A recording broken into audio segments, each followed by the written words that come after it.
Hello, and thank you for joining us today to look at our AS Booster for Advanced Steel 2021. The AS Booster contains two main pieces of functionality that are new to Advanced Steel. Firstly, an advanced export tool which allows you to export different formats such as SAT, STEP, IGES and DWG with a variety of options, for example part by part name, or indeed by the whole assembly as a whole. The ability to assign layers to your DWG exports, whether that's on demand or through a template, and the ability to export to a 3D PDF with a variety of different options. Alongside the export functionality that we have, we also have a mass change tool, the ability to change properties en masse based on some grouping. This includes the ability to change locked properties that are usually not editable, such as model roll or the lot and phase property inside of Advanced Steel. Without further ado, let's jump straight in and take a look. We have a relatively simple model for this example today, just to keep things nice and smooth and nice and quick, so nothing too complicated. But the first thing you will notice is on our ribbon we have a Mum tab, and on there we have our two commands, Export Solids and our Mass Change tool. We'll start off by looking at Export Solids. Firstly, very straightforward, easy to use interface. It follows the same kind of style and standard that you see in Advanced Steel.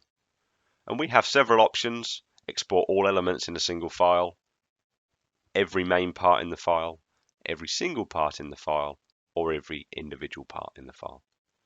Those options are the same, and all of the options on the screen are the same regardless of what you're looking at. So we can make a selection, just a single beam in this example here, and we can see that we have one item selected. We can untick current selection set to say, you know what, just export everything, and it will give us a live count as we go through. Okay, so the ability to come in and work with this on the fly. We have a file path, that's naturally where we're going to be exporting to, so let's go out to a PDF folder. And what you can see here is we just have the ability to create a name of a file. We're going to start with a PDF. That will be a 3D PDF that comes out. For this example, we don't want to have any layer naming conventions or any coloring. We'll cover that off a little bit later. So we'll untick that section there.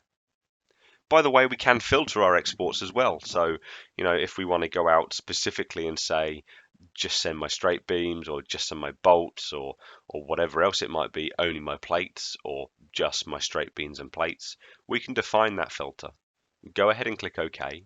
The export will be relatively fast because we're only working with a small file here. And what you'll get as an output is a 3D PDF, which will work like any typical 3D PDF file. So if we just open that up inside of our Adobe Reader application, or indeed any other 3D PDF viewer, we can see that we have our model based on our filter, and we have all the standard functionality that we have normally inside of a 3D PDF. We can pan, zoom, orbit, and see our model there inside of Adobe. If we just jump back into Advanced Steel, let's just go and do the same thing again. So let's start up Export Solids. And this time, rather than saying, all elements, but with the filter, we're going to go down and say that we want to export for every main part in that file. So go ahead and look for the file, pick every main part, and go ahead and export them. We'll turn the filter off because we want to do every main part, so we're not too fussed about actually filtering them down. But what I do want to show you is this really nice naming convention that we've got at the top. So clicking in here, naturally this is a file path, yes, but we also have the ability to tie in properties. So we'll keep it in a PDF folder. We don't necessarily want our main part number in there, or maybe we want to have an additional property driving this.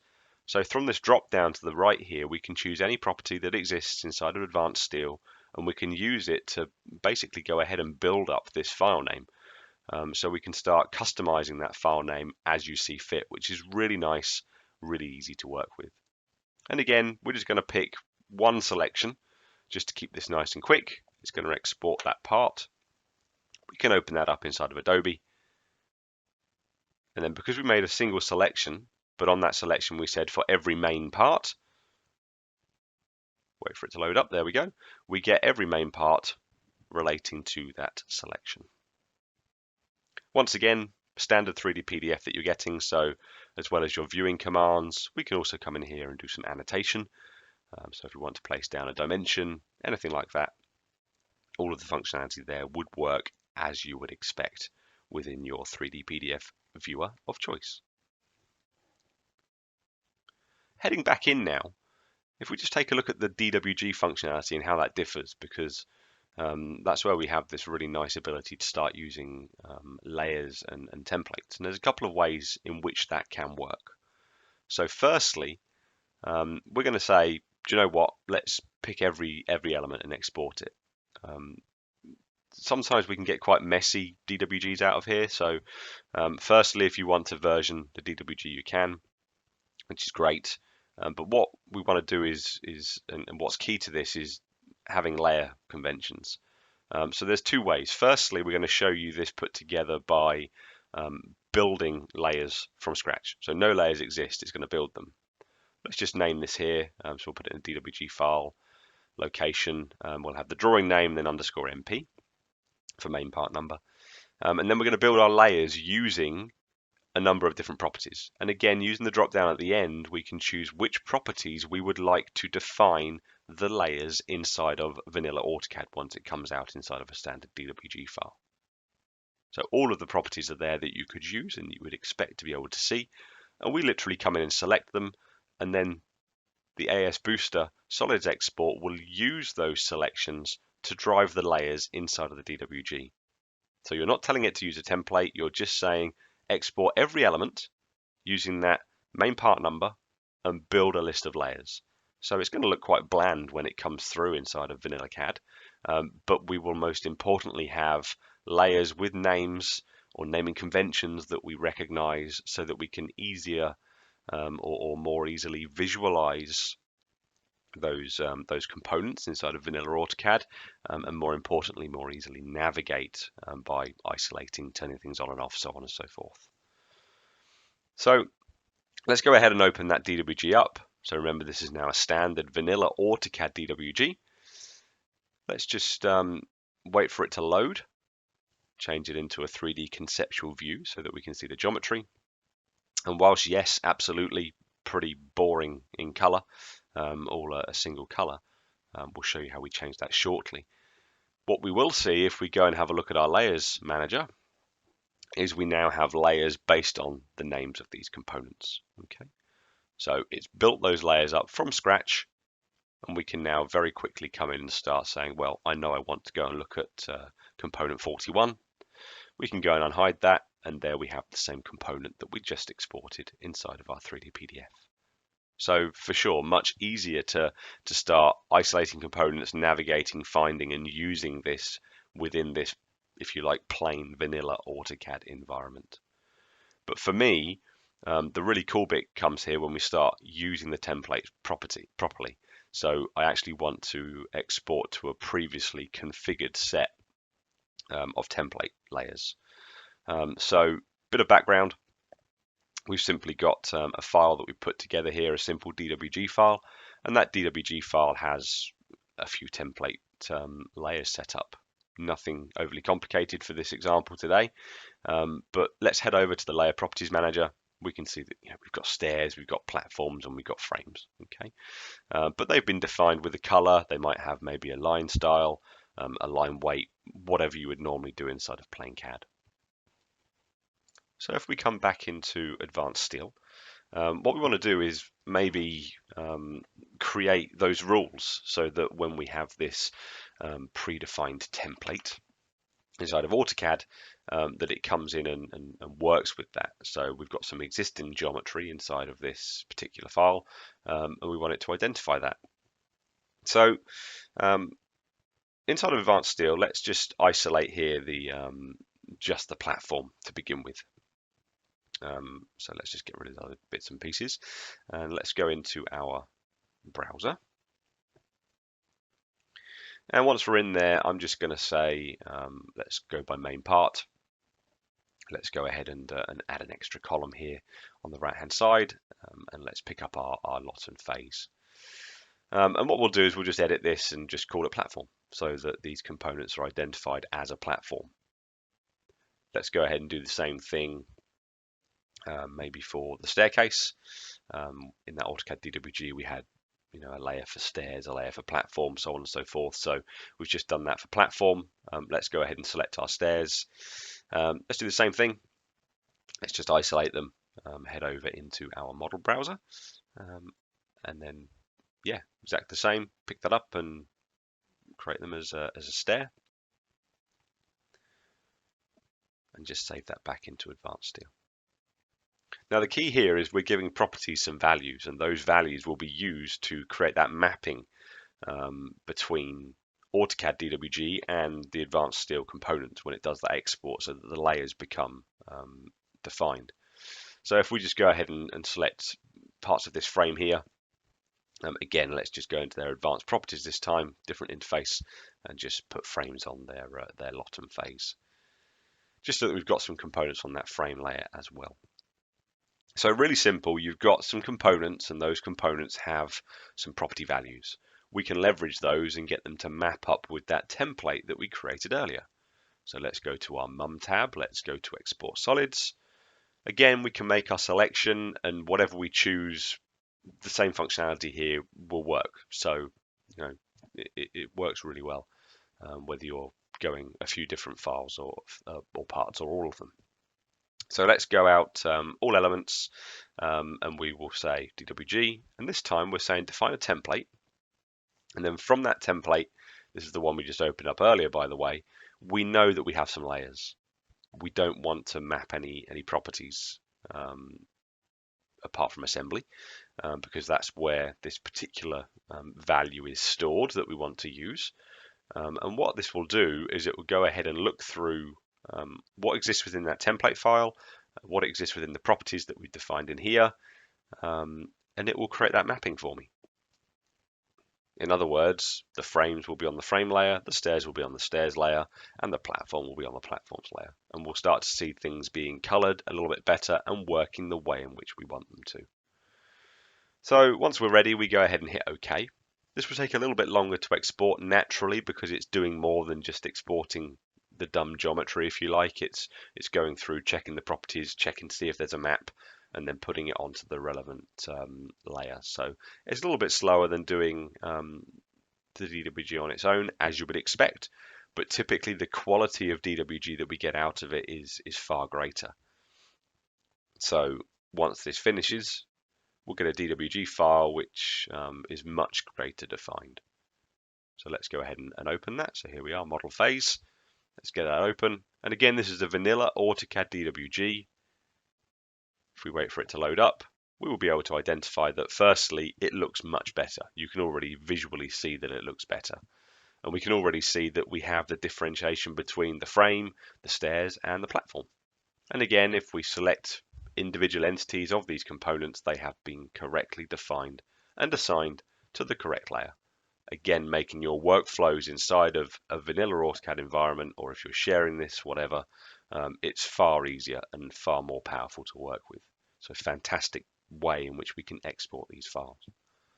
And again, that kind of process of using that export tool, if I just take these pipes, it might be that you want to mass export all of your pipes out to maybe Autodesk Inventor to be able to fabricate them. So we can go out en masse to step to get them out into something like Inventor, for example.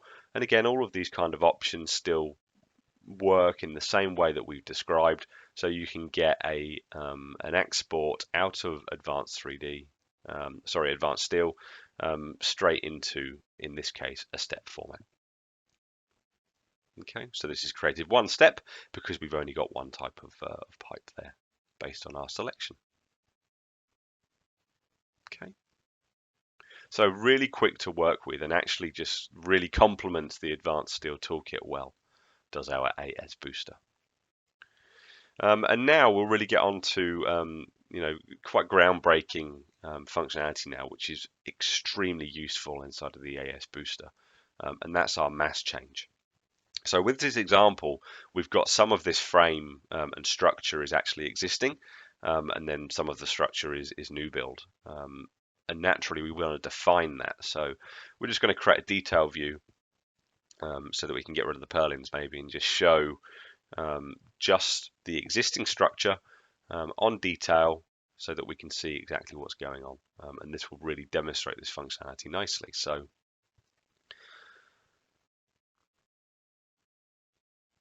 let's just get that detail view down. Perfect.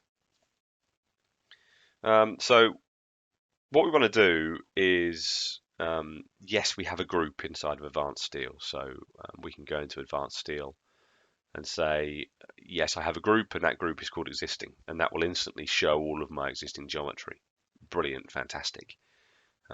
If we go ahead and take a look at our model browser, we will notice that a number of these properties, for example, the lot and phase property, or indeed the model role, some of these will be grayed out. So some of them, absolutely, we can edit. So, this one we can come in and say that you are environment, for example, or existing. But other ones are grayed out. The reason why they're grayed out is because they're locked, and the reason why they'll be locked is they're linked to something. So it might be that you've got a joint box or something like that you've got this linked to, so it's being driven from that parent object. I'll explain a bit more about that later. But this is sometimes a problem because we want to be able to change those to make our workflows easier. So we've got these joint boxes for the structure, and obviously they're relating directly to some of these frame and structural elements. So we can't edit some of these properties because they are locked due to those relationships. Out of the box, if you wanted to change those, you would have to go ahead and delete the joint box, for example, which the likelihood is you're not going to want to do that. So what we need to do is find a way to get around that. So using our mass change tool, we can mass change properties on demand. We can group our selection. So firstly, we've made a selection, we've gone to mass change, and we can say, go ahead and say, do I want to group it by anything? Do I just want to show everything? And this will show us all the properties. And I guess what's key is in here, you can make a selection and change one or more objects. Or indeed, we can say, do you know what? I want to change all of the things that I have selected and change, in this case, the role property to existing. Once you've made that change, it's instant, it's fast, and it will go ahead and change that geometry for you as you would expect. So that locked gray property has now been changed using our AS Booster mass change functionality. That means if we go and update our detail, then hey presto, we will get our existing frame shown correctly, like so. Now, what's really important here is we are changing something that's locked. So whilst this is really good functionality that's going to save you a lot of time and effort, we need to be careful. Powerful set of tools that really does need to be used by an individual who both understands what they're doing and how to fix any queries that arise from using this functionality. So we just need to be careful with it, but the functionality does help you no end.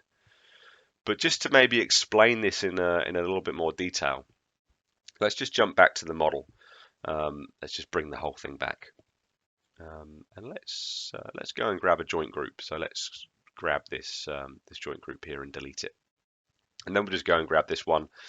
Let's go and propagate it to create a parent-child relationship so that you've got, one's the master and it sends everything back to its children. And with that, if we go ahead and select that parent, we can go to naming and we can say, great, this is, I don't know, frame A, for example. And as you would expect, because you have a parent-child relationship that are linked, if I go to the child and have a look at that, then naturally everything from that parent will have the same properties as you would expect it to. That's kind of what you would want. But, there are cases where you might want to have something in your bill of materials that's different.